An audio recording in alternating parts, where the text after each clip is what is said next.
Alright, so Intel stock is at $47.46, and we're at a market cap of 194 billion. So Intel has just been getting killed this year. They are really doing terrible. They're losing business left and right. AMD is just annihilating them right now, and Apple is making their own processors. And now, some big news, Microsoft. Intel just lost Microsoft. Not yet, they're working on it. So, Microsoft is working on an in-house processor design for use in server computers that run the company's cloud services, adding to an industry-wide effort to reduce the reliance on Intel's technology. So essentially, they're going to obviously use it for their servers, but also their surfaces. And that's a lot of money that Intel is now losing. So to put this in perspective, this is an old article, but they made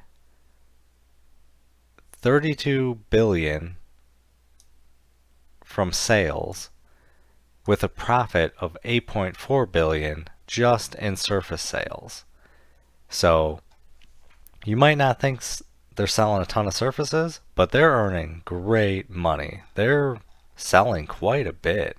That's just bad news for Intel. And take a look at AMD stock. AMD is at $95 with a market cap of 115. So look at over the year. They started off December 2019 at $40. They're at 94. They're just killing it. Intel, you do 1 year, it was $57 and now we're back at 47. Intel is going to keep going down, and I think Intel is going to take a page from AMD's book and start selling processors very cheap and offering a lot more cores, and they've got to change a lot of things up to stay relevant. Or AMD, we're going to see that market cap hit 200 billion in no time. So stay on top of it, do your own research, have some fun, make some money. Video is not financial advice. Any statements made are my views and is for entertainment purposes only and should not be taken as financial advice. Do your own research before making any financial investments.